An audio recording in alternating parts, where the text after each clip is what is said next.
Estados Unidos informa que el ejército de Sudán y los paramilitares pactaron un nuevo alto el fuego.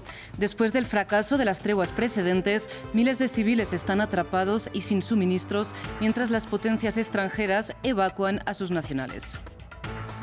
Se cumple un año desde que Emmanuel Macron fue reelegido.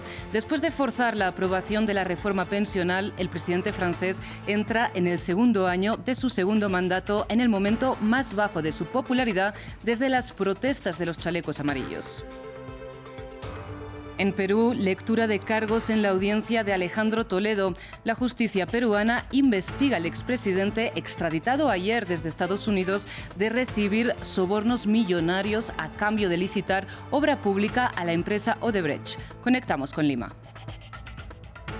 Buenas tardes, bienvenidos a las noticias de France 24 en español. Soy Rosa Pérez Masdeu y es para mí un gusto acompañarles. Abrimos esta edición informativa con información relativa a Sudán, porque el secretario de Estado de Estados Unidos, Antony Blinken, informó que el ejército sudanés y los paramilitares acordaron establecer un alto el fuego a partir de esta medianoche. Además, las fuerzas de apoyo rápido confirmaron que la tregua es de 72 horas. Sin embargo, las 4 treguas anteriores pactadas a lo largo de estos 10 días de combates han fracasado y los civiles se encuentran atrapados en medio de los enfrentamientos en que han muerto más de 400 personas. Ramiro Cuevar Verena nos cuenta más. Por tierra, por aire y por mar. La comunidad internacional intensificó las evacuaciones de los ciudadanos y personal diplomático que permanecía en Sudán. En complejas operaciones, los países intervinieron para sacar a sus ciudadanos del territorio azotado por un conflicto interno entre las facciones militares. El jefe diplomático de la Unión Europea, Josep Borrell, destacó el trabajo de los países del bloque. It has been a complex operation and it has been a successful operation.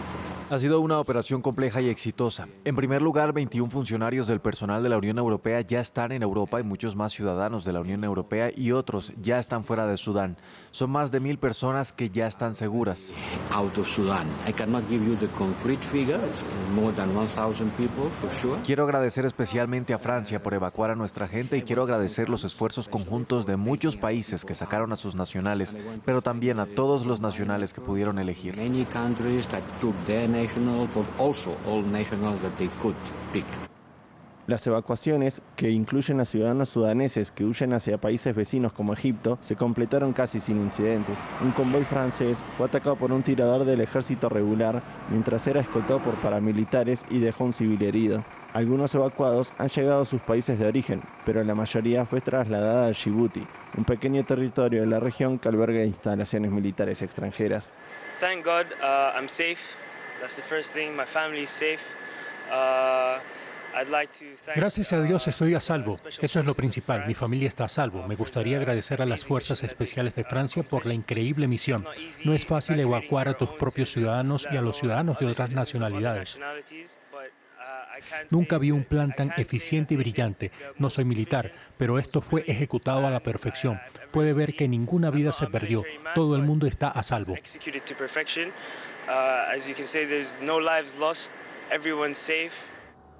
Sudán transita una violenta situación entre el ejército y el grupo paramilitar Fuerzas de Apoyo Rápido. Reiterados pactos para detener el fuego han sido violados en los últimos días y genera preocupación no solo en países vecinos que empiezan a sentir las secuelas del conflicto, sino también en la comunidad internacional. Cambiamos de información, vamos a Francia porque la impopularidad del presidente Emmanuel Macron alcanzó cifras récord, precisamente cuando hoy se cumple un año desde que fue reelegido frente a Marine Le Pen. Y aunque durante la campaña y tras su reelección Macron concedió que muchos votantes no apoyaban su proyecto, sino que lo votaron para impedir la llegada de la extrema derecha al poder, el mandatario usa su victoria en las urnas para legitimar proyectos tan impopulares como la reforma pensional. Gabriel Colche nos amplía. Un año después de su reelección, Emmanuel Macron busca recuperarse de la crisis social y política en la cual está sumido el país. Su tasa de popularidad ha bajado en las últimas semanas, con solo el 26% de franceses satisfechos con su trabajo y un 47% muy insatisfechos. Se debe en gran parte a la adopción por decreto y sin voto de la Asamblea Nacional de la muy impopular reforma de las pensiones. Parte de los franceses acusa a Emmanuel Macron de gobernar de manera autoritaria y de estar desconectado de la sociedad. Hoy tenemos la impresión de estar ante un gobierno sordo, mudo, que no está en absoluto por la comunicación. Tenemos la impresión de que Emmanuel Macron no tiene absolutamente nada que ver con lo que ocurre en su propio país.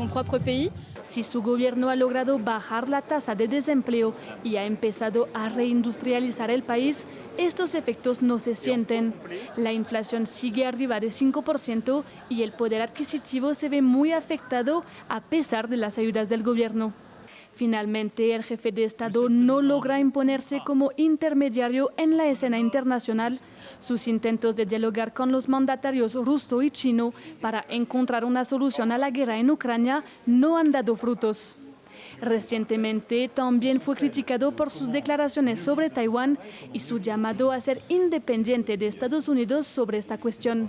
Ahora el mandatario quiere restablecer el diálogo con los franceses. Se está expresando esta cólera. No esperaba otra cosa, pero no me impedirá seguir moviéndome por el país, porque tenemos que seguir actuando y avanzando. Emmanuel Macron se ha dado 100 días para relanzar su mandato, que debería centrarse en la transición ecológica.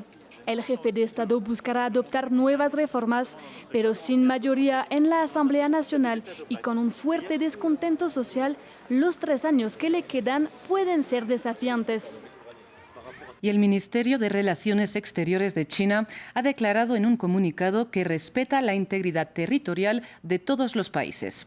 Se trata de la reacción de Beijing para intentar calmar las tensiones desatadas en la Unión Europea por el comentario de su embajador en París, Liu Xiaoye, que cuestionó la soberanía de los países bálticos en tanto que estados exsoviéticos. Mientras la guerra continúa en Ucrania y cuando Kiev se prepara para una contraofensiva en primavera, los comentarios del embajador de China en Francia han provocado la indignación de toda Europa. En su aparición en el canal de noticias francés LCI, Liu Xiaoye se negó a decir si la Crimea anexionada era de hecho parte de Ucrania. Luego pasó a decir que los países que surgieron después de la caída de la Unión Soviética no tienen estatuto efectivo en virtud del derecho internacional, porque no hay ningún acuerdo internacional que confirme su condición de naciones soberanas. Estos comentarios ponen en entredicho no solo a Ucrania, sino a todas las antiguas repúblicas soviéticas que surgieron como naciones independientes tras la caída de la Unión Soviética en 1991. El lunes, los líderes de las 3 naciones bálticas de la Unión Europea, Estonia, Letonia y Lituania, convocaron a los enviados de China para que explicaran sus comentarios. Pedir una aclaración.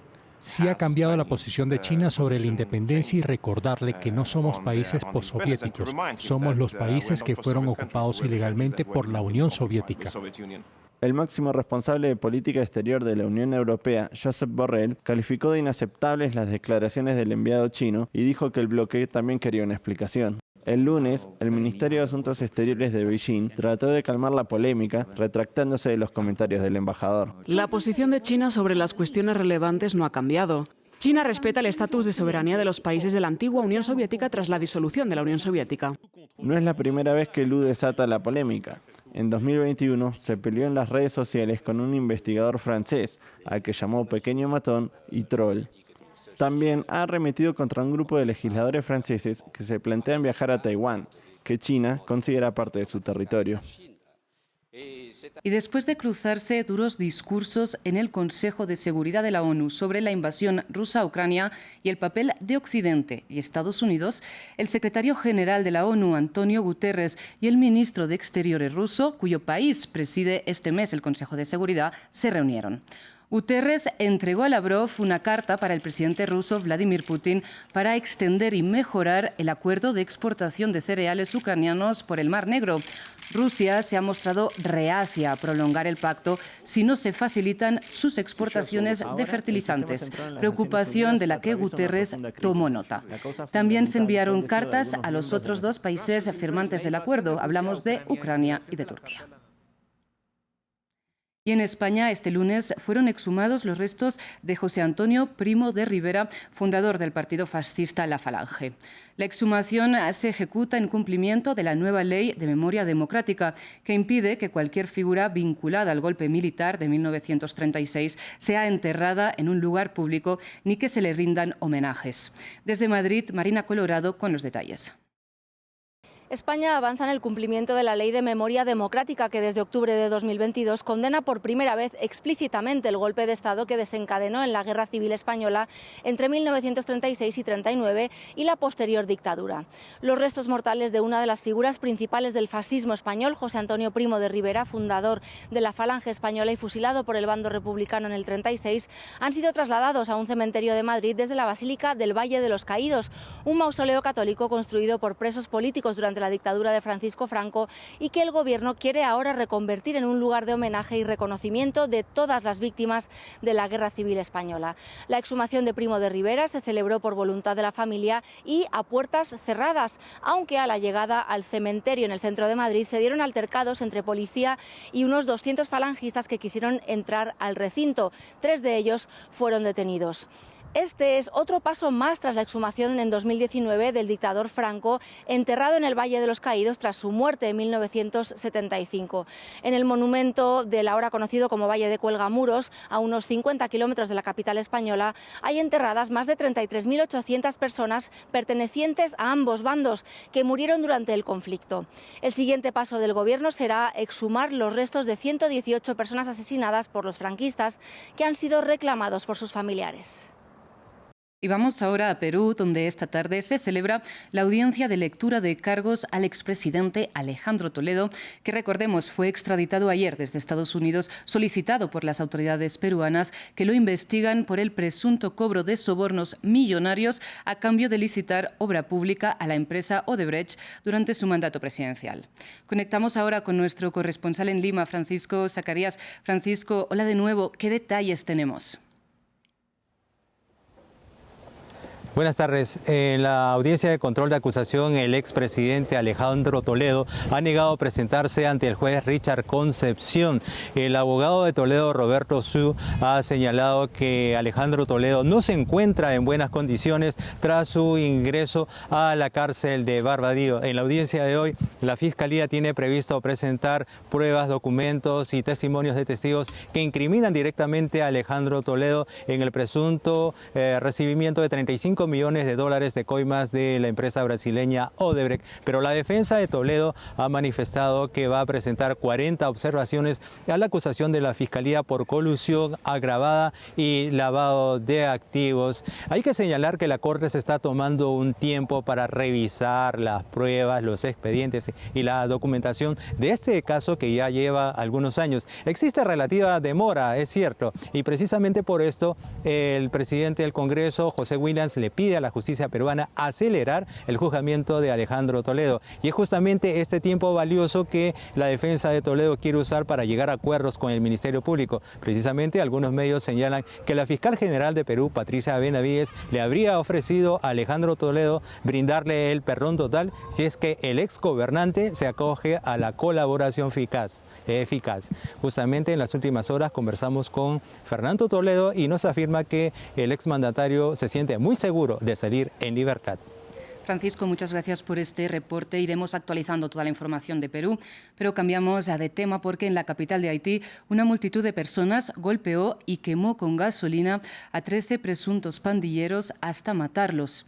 El incidente ocurrió poco después de que los hombres fueran liberados por la policía que los había detenido en una parada de tráfico para registrarles el vehículo. Según testigos citados por la agencia AP, los muertos eran miembros de un grupo armado relacionado con el asesinato del expresidente Jovenel Moïse en julio de 2021. Desde el magnicidio, el territorio está disputado por pandillas enfrentadas y la situación ha escapado del control de las autoridades. En otras noticias, el presidente de Estados Unidos, Joe Biden, declaró a la prensa que planea presentarse a la reelección para 2024 y se prevé que el anuncio oficial sea mañana 25 de abril. De momento, en el Partido Demócrata no hay aspirantes a competir contra Biden en las primarias, mientras que en el republicano Donald Trump se perfila como el presidenciable más fuerte. Biden, que cumplió 80 años en noviembre, es la persona más anciana en haber ocupado el despacho oval, y varios episodios en que se ha mostrado desorientado en público han abierto el debate sobre si su avanzada edad es un impedimento para el desarrollo de sus funciones. Hasta aquí las noticias. Muchísimas gracias por su atención.